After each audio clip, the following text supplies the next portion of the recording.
Shalom.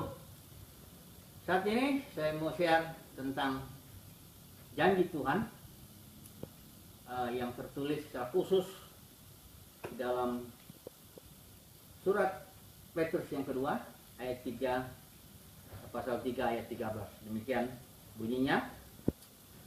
Dan sesuai dengan janjinya, kita sedang menantikan langit yang baru dan bumi yang baru yang di dalamnya kebenaran tinggal tetap.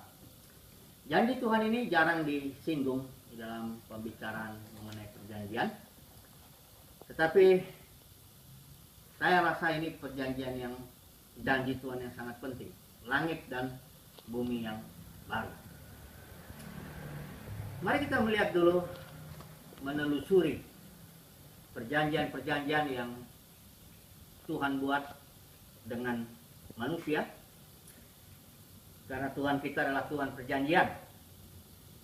Dan banyak orang mengatakan bahwa ketika Dia menciptakan Adam dan Hawa, menempatkannya dalam Taman Eden, Tuhan mengadakan perjanjian.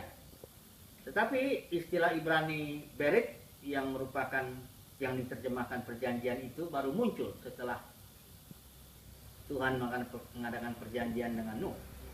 Jadi saya menganggap bahwa di dalam Taman Eden, sekalipun ada unsur-unsur yang sepertinya ada perjanjian, namun itu bukan perjanjian.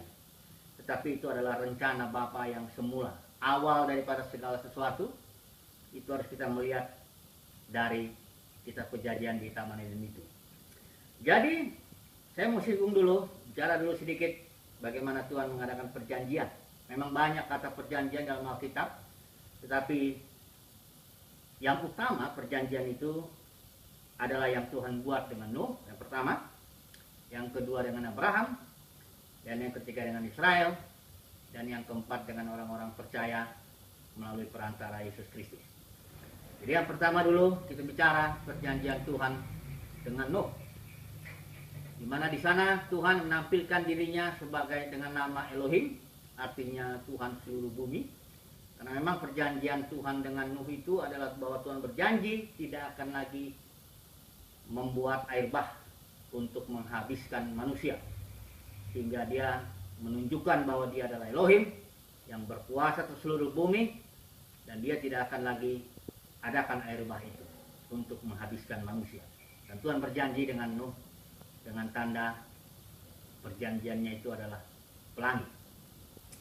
Kemudian Tuhan juga mengadakan perjanjian yang kedua dengan Abraham.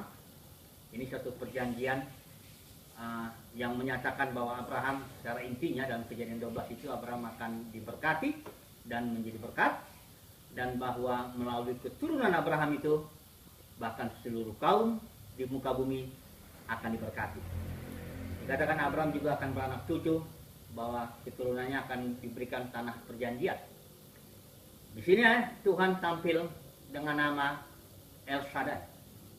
Shad istilah Ibrani itu artinya buah dada, artinya Abraham karena dijanjikan keturunan, itu berarti dia adalah Tuhan tampilkan dirinya bersifat feminin. Karena beranak cucu itu berbicara soal feminin, melahirkan banyak anak. Jadi di dalam Abraham Tuhan menyatakan dirinya sebagai El Shaddai. Kemudian perjanjian berikut adalah perjanjian antara Tuhan dengan Israel sebagai umat, perantaranya Musa. Perjanjiannya tertulis dalam Keluaran 19 dan 20. Di sana Tuhan berjanji, Dia tampil dengan nama Yahweh. Karena Yahweh itu maskulin, berarti Tuhan perang. Karena kepada Israel dijanjikan untuk mendapatkan tanah Kanaan, tanah perjanjian, berperang melawan 7 bangsa.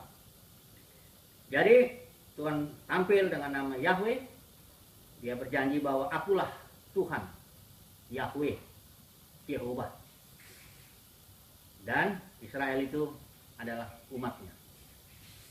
Dan tentu sebagai umat, orang Israel mendapat hak untuk menikmati Yahweh itu. Yahweh itu kalau panjang namanya ada Jehovah Jireh, menyediakan, Jehovah Shalom, memberikan damai sejahtera, Jehovah Rafa, menyembuhkan, Jehovah Nisi, panji-panji, dan seterusnya. Israel terikat dengan satu perjanjian bahwa Yahweh akan menjadi Tuhan bagi Israel. Sementara dari Israel harus mentaati Tuhan berikan hukum yang biasa kita kenal hukum Taurat. Demikian perjanjian yang berikut adalah perjanjian baru. Perjanjian yang biasa disebut perjanjian baru sebenarnya karena ada yang lamanya. Yang mana perjanjian lamanya? Apakah perjanjian dengan Abraham atau dengan Nuh atau dengan Israel? Nah, kalau kita melihat surat Ibrani jelas bahwa perjanjian lama itu adalah perjanjian yang diikat antara Yahweh dengan Israel di Gunung Sinai. Jadi perjanjian lama ini Israel gagal memeliharanya. Israel gagal memegang hukum Taurat yang diberikan, dan akibatnya dalam Ibrani jelas pasal 8 kita lihat di sana bahwa Tuhan mengganti perjanjian lama itu, diganti dengan yang baru. Tetapi tujuan perjanjian baru terutama bagi Israel juga. Jadi perjanjian baru, Yesus datang, disahkan oleh darahnya, meterai Roh Kudus juga sebagai tandanya, dan bagi yang percaya akan mendapatkan hidup yang kekal. Jadi kalau perjanjian lama Israel itu hukumnya tertulis di loh batu, tapi kalau perjanjian baru hukumnya tertulis di dalam hati. Kalau Israel dulu mengenal Yahweh itu ada jarak, dia melihat di satu gunung, di Gunung Sinai Yahweh menyatakan diri, tapi dalam perjanjian baru Yahweh Tuhan ada dalam hati, dan pengenalannya adalah pengenalan yang di dalam. Kalau dulu orang Israel diampuni dosanya secara lahiriah dengan korban-korban semuanya, tetapi dalam perjanjian baru orang yang percaya kepada Yesus akan mengalami pembersihan dosa secara di dalam hati. Demikian perjanjian, tapi kita harus tahu bahwa perjanjian baru ini adalah perjanjian yang Tuhan buat terutama untuk bangsa Israel dulu. Kemudian kita tahu bahwa Paulus Petrus yang melayangkan perjanjian baru ini kepada Israel, dan sampai sekarang Israel masih menolak. 3 kali Petrus bersaksi kepada Sanhedrin, ditolak. Kemudian Tuhan memanggil seorang yang namanya Paulus untuk membawa perjanjian baru ini kepada bangsa-bangsa lain, agar bangsa-bangsa lain juga masuk dalam ikatan perjanjian dengan Yahweh itu. Kemudian kita melihat tadi dikatakan bahwa janji Tuhan adalah langit dan bumi yang baru. Di mana letaknya langit dan bumi yang baru ini? Di perjanjian mana? Apakah di Nuh, Abraham, Israel, atau perjanjian baru? Atau bahkan dari awal, dari rencana Bapa sudah terlihat bahwa Tuhan secara implisit sudah berjanji bahwa Dia akan membuat langit dan bumi yang baru. Sebelum kita masuk ke sana, kita lihat dulu definisi daripada langit dan bumi yang baru ini. Apa yang dimaksud langit dan bumi yang baru? Kalau kita melihat di Alkitab, satu bagian firman Tuhan yang paling jelas tentang, yang menjelaskan tentang langit dan bumi yang baru adalah Wahyu 21 ayat 1 sampai 5. Saya akan bacakan dari versi ILT. Dan aku melihat langit yang baru dan bumi yang baru, karena langit yang pertama dan bumi yang pertama telah berlalu, dan laut pun tidak ada lagi. Dan aku Yohanes melihat kota yang kudus, Yerusalem baru, yang turun dari Elohim dari langit, yang telah dipersiapkan bagaikan pengantin wanita yang dihias bagi suaminya. Dan aku mendengar suatu suara nyaring dari sorga yang mengatakan, lihatlah, tabernakel Elohim ada bersama manusia, dan Dia akan berdiam bersama mereka, dan mereka akan menjadi umatnya, dan Elohim sendiri akan ada bersama mereka sebagai Elohimnya. Dan Elohim akan menghapus setiap air mata dari mata mereka. Dan maut tidak akan ada lagi, tidak juga perkabungan atau rasa tangis, bahkan rasa sakit tidak akan ada lagi. Karena hal-hal yang pertama itu telah berlalu. Dan Dia yang duduk di atas tahta itu berkata, lihatlah, aku menjadikan semuanya baru. Dan Dia berkata kepadaku, tuliskanlah, karena perkataan-perkataan ini adalah benar dan dapat dipercaya.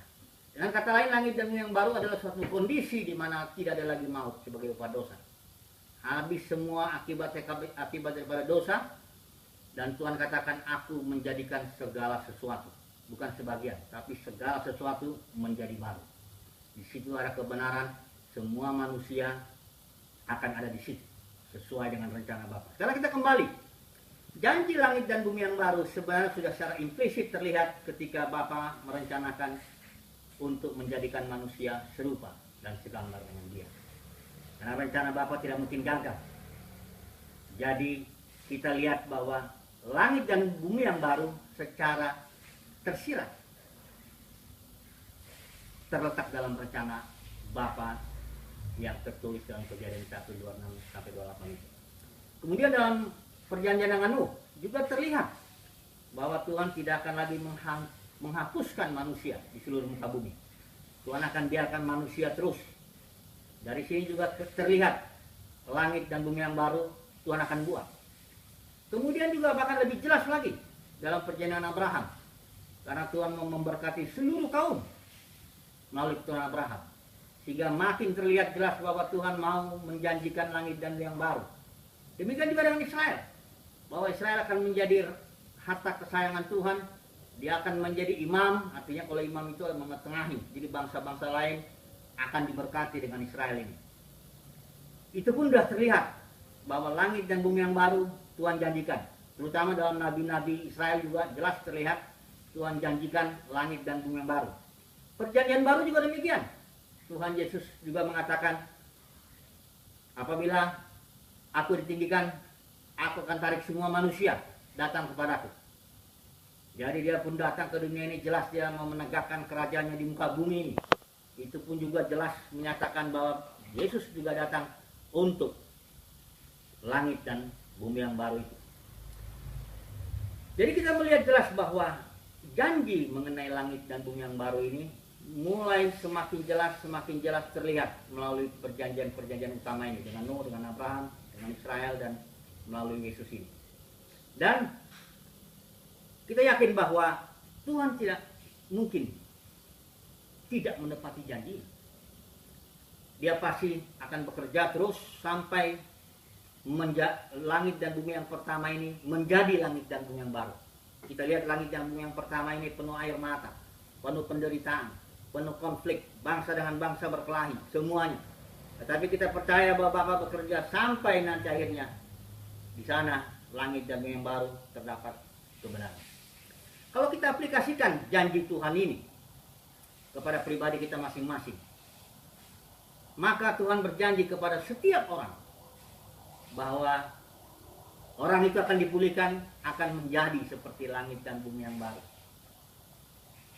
Tidak ada lagi air mata, tidak ada lagi penderitaan, tidak ada lagi kesusahan. Yang lama sudah berlalu, sesungguhnya yang baru sudah ada kepada setiap orang. Tetapi firman Tuhan bilang ada urutannya. Buah pertama itu Yesus dulu bangkit, kedua nanti kedatangannya ada buah sulung, baru berikut-berikutnya. Tetapi janji langit dan bumi yang baru itu bagi semua orang. Saudara dan saya dan semuanya akan mengalami janji Tuhan ini. Oleh sebab itu bagian kita kasih tahu kepada orang bahwa setiap orang mendapat janji dari Tuhan bahwa dia akan menjadi seperti langit dan bumi yang baru, bahwa dia akan ambil bagian di dalam langit dan bumi yang baru, di mana di dalamnya terdapat kebenaran. Amin. Tuhan